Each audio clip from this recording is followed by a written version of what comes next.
There's a quiet tension that lives beneath many human interactions. The desire to be embraced and the need to be protected. To be admired, yet untouchable. To be welcomed, yet never challenged. In this space, something fragile forms. The wish to be loved softens the self, while the wish to be feared hardens it. And when both are held at once, the mind begins to fracture its own presence. People sense the contradiction before they can explain it. Warmth feels conditional. Authority feels uncertain. What remains is a subtle unease, an influence that wavers instead of settling. Machiavelli observed this centuries ago, not as a moral judgment, but as a psychological truth. Power loses coherence when it tries to wear opposing masks. To understand why, one must look beyond strategy and into the quiet mechanics of human perception, fear, and attachment. There is a moment, often subtle, when intention and perception fall out of alignment. It happens quietly, beneath polite words and composed expressions. A person seeks closeness, affirmation, warmth, but also distance, dominance, and control. They wish to be liked, yet untouchable, respected, yet unquestioned, loved, yet feared. This is where the first contradiction is born. At first, it does not feel like a contradiction at all. It feels reasonable, even strategic. To be admired ensures loyalty. To be feared ensures obedience. Together, they seem like balance, a perfect position. Yet human perception does not experience power in abstractions. It experiences it emotionally, intuitively, and often subconsciously. Others feel inconsistency long before they can name it. Warmth invites approach. Fear creates distance. When both signals come from the same source, the mind hesitates. People lean in, then pull back. They sense kindness, but brace for consequence. Authority, instead of settling into the room, flickers. Presence loses its gravity. This is not because people are disloyal or irrational. It is because the nervous system is wired to seek coherence. Humans attune themselves to emotional patterns, not stated intentions. When affection feels conditional and authority feels unpredictable, trust erodes quietly.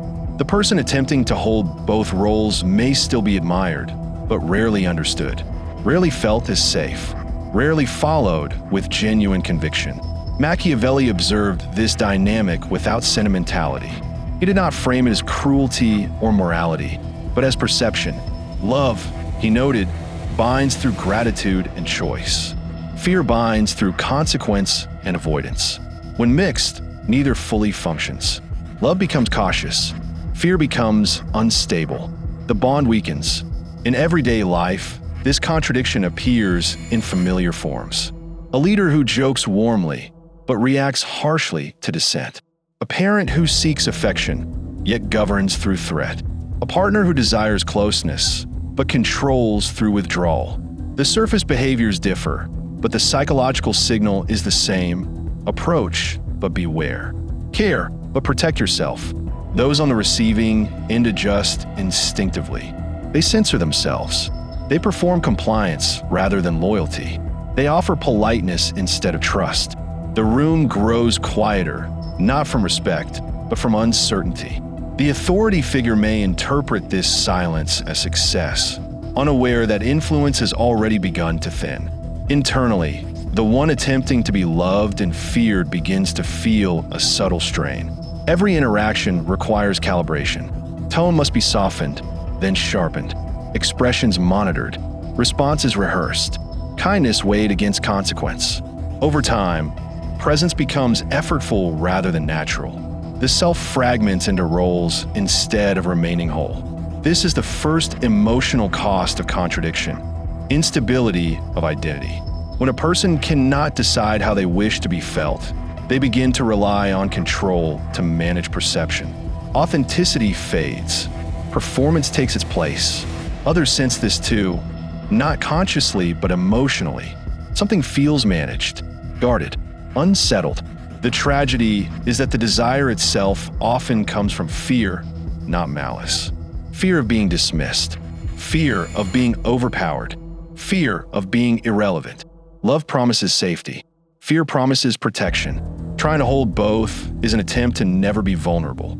Yet vulnerability is precisely what allows clarity of presence. Machiavelli's insight was not that fear is superior to love in a moral sense, but that divided signals dissolve authority. Power, to be felt, must be emotionally legible. People need to know where they stand. Uncertainty breeds quiet resistance, not obedience. The first contradiction, then, is not strategic, is psychological. It is the moment influence begins to blur. Not because the individual lacks intelligence or intention, but because the human mind cannot anchor itself to mixed emotional cues. Before power collapses outwardly, it fractures inwardly. And before others withdraw their trust, the self begins to lose its coherence. This chapter is not about choosing harshness over warmth or dominance over care. It is about recognizing that presence cannot carry two opposing emotional truths at once. Influence does not fail loudly. It fades softly, and it often begins here, at the quiet moment when the desire to be loved and feared pulls authority in opposite directions, leaving it suspended, uncertain, and quietly diminished. The longing to be both loved and feared does not emerge from ambition alone. It is often rooted much earlier, in emotional landscapes shaped long before authority ever became a conscious pursuit. Beneath the polished exterior of leadership, confidence, or control, there is usually an unresolved question quietly waiting for reassurance. Will I still matter if I am not protected by power? For many, this desire begins in environments where safety felt conditional. Affection may have been inconsistent, praise earned rather than given, attention granted only when expectations were met. In such spaces, love never felt stable on its own. It felt fragile, temporary, something that could be withdrawn without warning. Fear, however, felt reliable. Fear created structure, predictability, boundaries. Even when it hurt, it made the world legible. The mind learns quickly in these conditions. It observes that warmth alone does not guarantee security, but authority commands attention. So it fuses the two. It begins to believe that affection must be reinforced by control to endure. That care without consequence invites neglect. That being liked is dangerous unless accompanied by power. This pattern often carries quietly into adulthood. The child who once learned to monitor tone, posture, and reaction becomes the adult who manages perception meticulously. Approval is desired deeply, but never trusted fully. Authority becomes armor. Distance becomes protection. The individual does not seek domination. They seek certainty. Psychologically, this is an attachment response rather than a moral flaw. When emotional bonds feel unreliable early on, the nervous system adapts by seeking control over uncertainty. Love alone feels too exposed. Fear feels stabilizing. Together, they seem like balance, even though they are fundamentally incompatible in the same relational space. Machiavelli understood this instinctively, though he spoke of it through political language rather than emotional development. He observed rulers who wished to be adored by the people while also commanding unquestioned obedience. What he saw was not strength, but fragility disguised as strategy. A ruler who fears losing love seeks fear as insurance. A ruler who fears rebellion seeks affection as camouflage. In both cases, insecurity is the silent architect. The desire to be both loved and feared is rarely conscious. It does not announce itself as contradiction. It presents itself as fairness, as balance, as emotional intelligence. The individual believes they are being nuanced, kind but firm, approachable yet commanding. But nuance requires emotional clarity, not emotional blending. When motivations are mixed, signals become distorted. Others begin to sense this distortion early. They may not articulate it, but they feel it. Praise feels transactional. Discipline feels personal. Affection feels contingent. The environment becomes one of quiet evaluation rather than mutual trust. People adjust their behavior not out of loyalty, but caution. Internally, the individual remains vigilant. Every interaction becomes a test. Am I respected enough? Am I liked enough? Am I losing control? This constant monitoring drains presence. Instead of being grounded, the self is split, one part seeking closeness, another guarding dominance. The result is tension that leaks subtly into tone, timing, and reaction. This tension is exhausting, yet familiar. It mirrors the early emotional climate that shaped it. The mind returns to what it knows. It recreates patterns that once ensured survival, even when they no longer serve growth. The desire to be loved and feared becomes a way of preventing loss of relevance, authority, or emotional safety. But here lies the quiet tragedy. The very strategy meant to secure connection often prevents it. Love cannot settle where fear lingers. Fear cannot stabilize where affection feels conditional. The attempt to hold both keeps relationships suspended in uncertainty. Understanding these origins does not excuse the harm such dynamics can cause, but it humanizes them. It reveals that the impulse is not cruelty, it is protection misapplied, a survival strategy carried into a space where it no longer fits. Machiavelli's lesson, when viewed through this lens, is not a call toward coldness. It is an invitation toward clarity. To recognize that authority built on unresolved fear will always seek reinforcement, and that true influence begins not in controlling others, but in understanding the emotional patterns that quietly govern the self. The desire to be loved and feared begins as a shield, but unless examined, it hardens into a barrier, one that keeps power unstable and connection just out of reach. When love and fear are combined, the mind enters a state of contradiction. Psychology describes this not as balance, but as cognitive dissonance, a tension created when two opposing emotional messages are delivered at once. Human beings are deeply attuned to consistency. They look for patterns that help them predict safety, intention, and consequence. When those patterns fracture, the nervous system responds with alertness rather than trust. From a neurological perspective, mixed signals activate competing systems in the brain.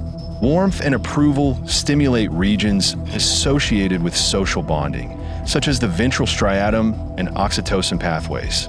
Fear, however, activates the amygdala, heightening vigilance and preparing the body for threat. When both are present in the same relationship, the brain cannot fully settle into either state. It oscillates. This oscillation is felt not as depth, but as unease. People may not consciously identify this discomfort, but they react to it intuitively. They become careful, measured, emotionally guarded. Instead of leaning in, they hold back. Instead of trusting the bond, they monitor it. The relationship becomes something to manage rather than experience. This is why authority figures who attempt to be both loved and feared often notice subtle shifts in others' behavior. Conversations shorten. Humor becomes cautious. Feedback becomes filtered. What looks like respect is often restraint. What appears to be harmony is frequently self-censorship. The individual projecting these mixed signals may interpret this distance as proof of effectiveness. People comply. They listen. They do not openly challenge.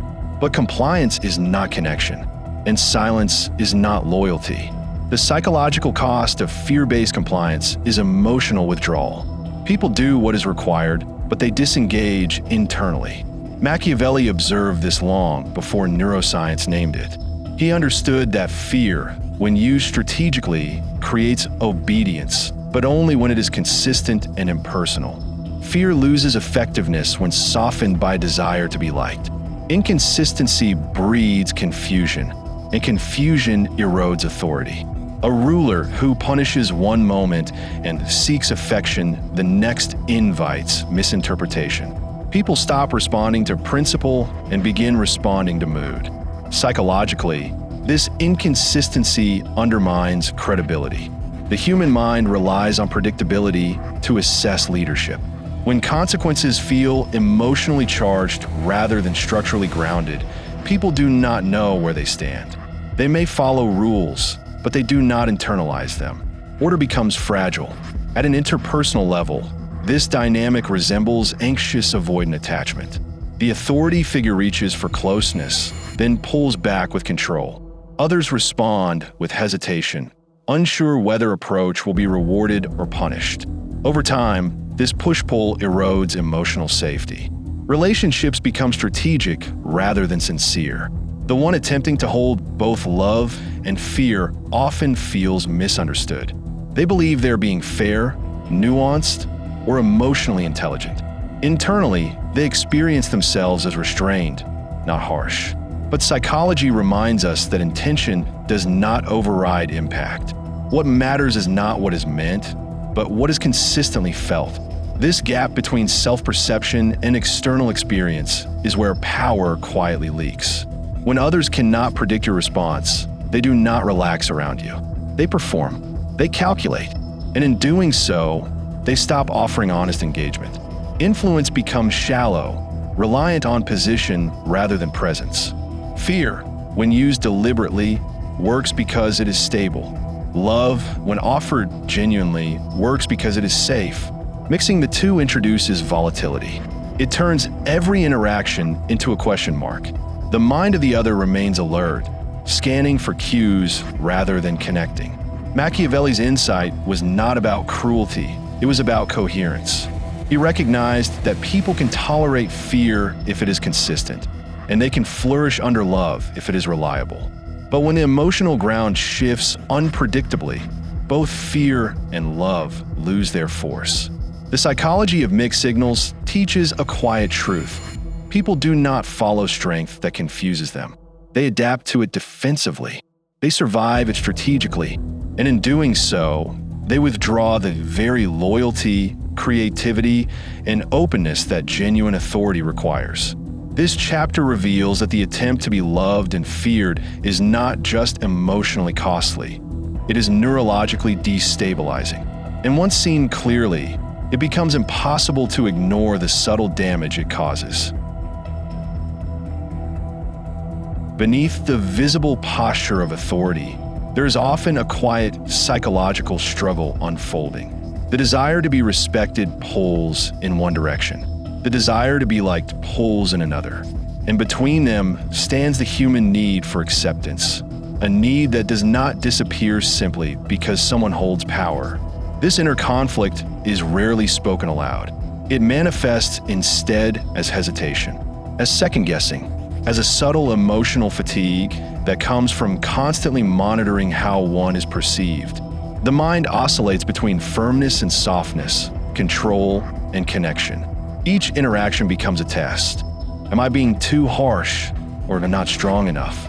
Psychologically, this tension emerges from competing self-images. One part of the mind associates authority with distance, restraint, and consequence. Another associates belonging with warmth, understanding, and emotional reciprocity. When these identities are not reconciled, they collide internally. The result is not balance, but fragmentation.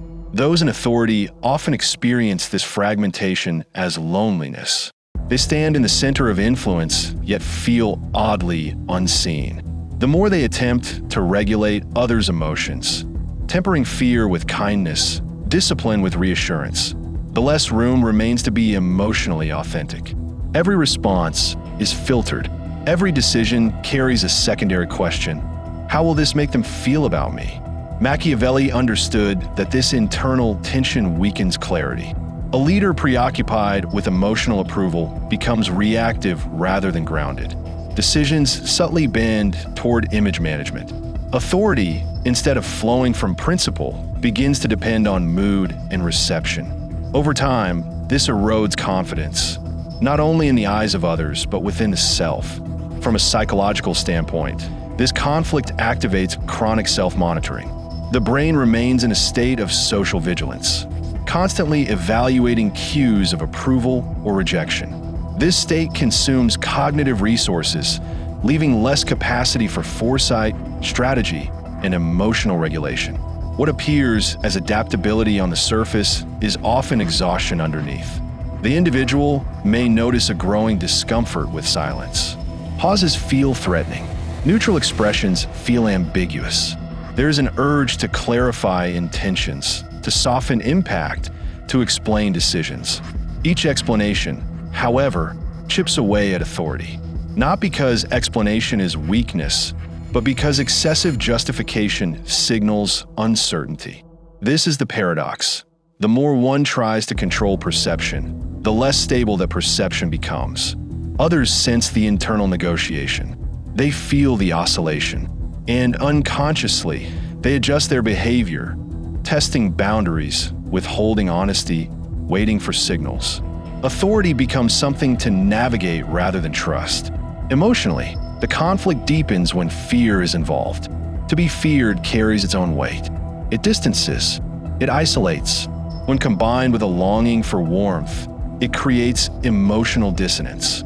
The authority figure may offer kindness one moment and correction the next, unaware that the emotional shift is unsettling rather than reassuring. This internal struggle often traces back to earlier relational patterns. Many learn authority in environments where love was conditional, where approval followed compliance and distance followed defiance. In adulthood, these patterns replay.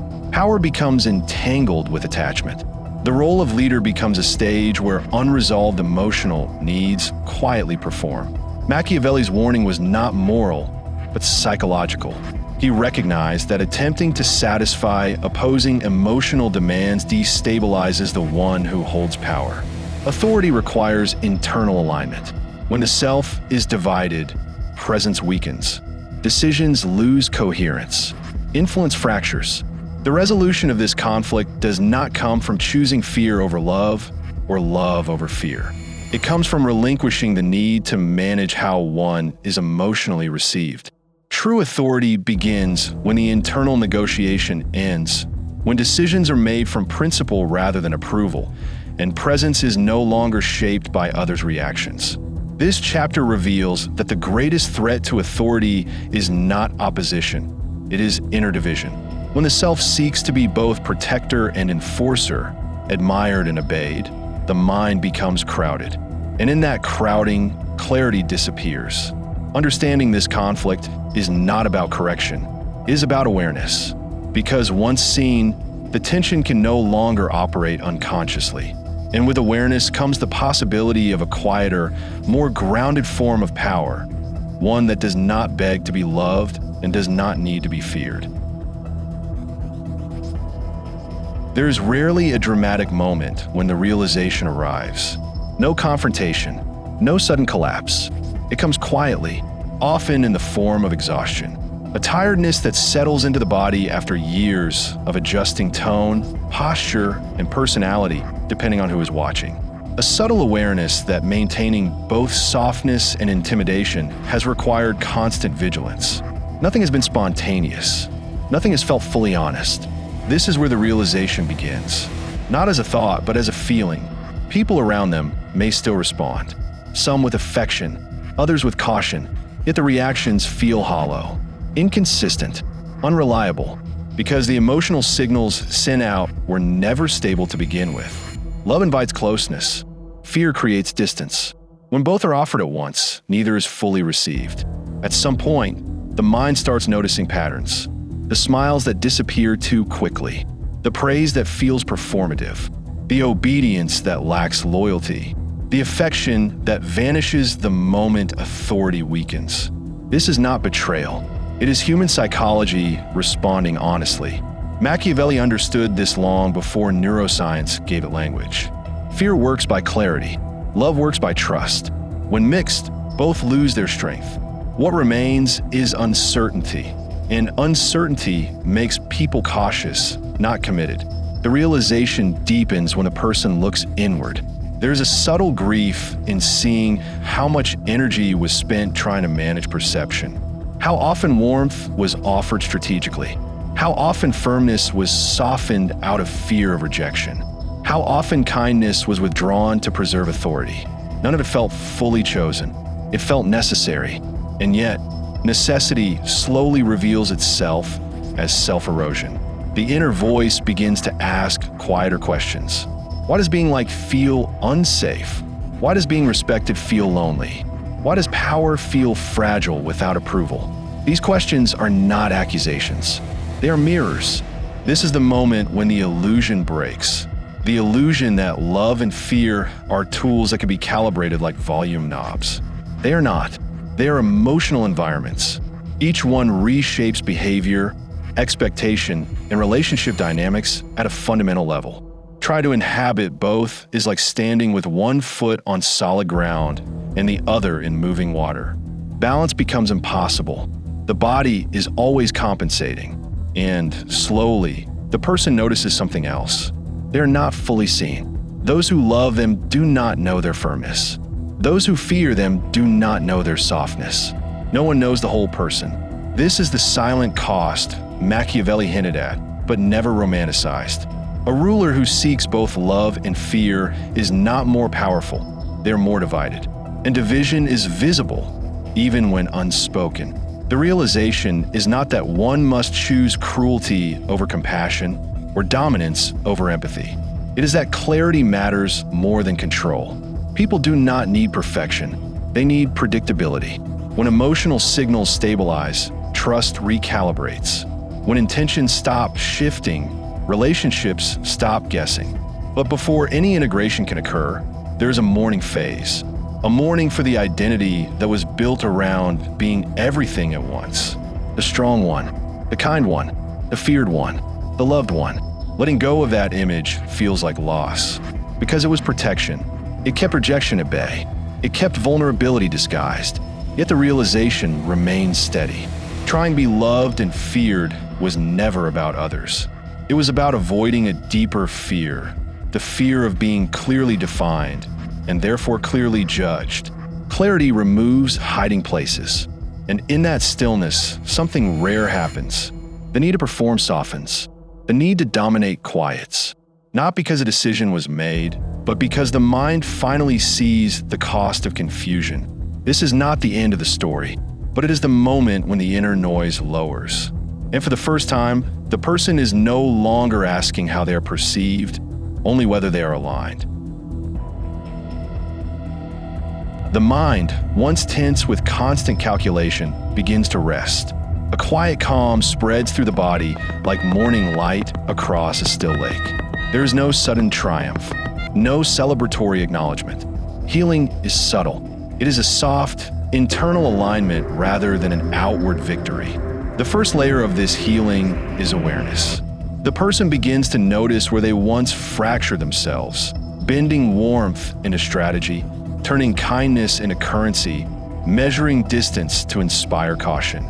They see the cost in quiet exhaustion, in fleeting attachments, in the unpredictability of loyalty. Awareness is not blame, it is recognition, a gentle acknowledgement of the patterns that have shaped their past choices, both intentional and unconscious. Next comes emotional integration. The mind and heart begin to accept that influence does not need to be performative. Presence is more powerful than spectacle. Calm steadiness resonates deeper than manipulation. Where once the person tried to command attention through extremes of affection or intimidation, they now understand that subtlety carries weight that others cannot dispute. The energy once devoted to managing perceptions can finally be directed inward, toward reflection, clarity, and measured interaction. This phase also cultivates resilience. The observer learns to differentiate between threat and provocation, between immediate discomfort and genuine danger. Past slights lose their urgency. Criticism is received without collapse. Conflict is navigated with observation rather than reaction. Slowly, the mind no longer tightens at every unexpected word or look. The body, long trained in tension, begins to release habitual patterns of defense. Healing carries a social dimension as well. Interactions shift naturally. There is no need to test loyalty or affection. Relationships are allowed to breathe. People respond authentically, not to the mask once worn to command both love and fear. The individual learns to trust that influence can emerge organically, through consistency and presence, rather than through deliberate emotional juggling. Trust is no longer coerced. It is observed, recognized, and valued when it arises. Integration involves internal harmony. The lessons of restraint, observation, and patience coalesce. What once felt like compromise now feels like wisdom. The mind can witness tension without being consumed. The heart can feel empathy without losing authority. Silence becomes a tool, not a liability. Observation becomes a strength, not an excuse. The individual carries authority quietly, without needing to prove it. Symbolically, healing resembles a room slowly filled with soft light. Shadows remain, but they no longer dominate. Rough edges are softened by reflection. Fractured spaces that once echoed with performance now hum with authenticity. Every gesture, glance, and pause carries intentionality. There is a rare stillness in the mind that no longer seeks dual validation. It does not chase love while commanding fear. It rests instead in the simple certainty of being. The world continues around it, restless and noisy, yet the individual moves unshaken. Eyes no longer dart to measure perception. Hands no longer tense in anticipation. The mind observes, the heart engages, and the body flows naturally with each encounter. In this quiet, subtle power becomes visible, not in gestures or speeches or demonstrations of control, but in the way others respond. They feel it before they understand it. A pause in speech, a measured glance, a calm posture, all ripple outward. Presence itself speaks, louder than words, sharper than assertion, deeper than strategy. The struggle to be both feared and loved, once a driving obsession, dissolves. It is replaced by a graceful awareness that influence is a byproduct of clarity, patience, and consistency. Love, when authentic, cannot be forced. Fear, when necessary, cannot be entwined with affection without fracturing both. The mind realizes that attempting both was never a sign of ambition, but a reflection of incompleteness, of a desire to control what is inherently uncontrollable. Silence becomes a companion, not a weapon. Observation becomes an art, not a tactic.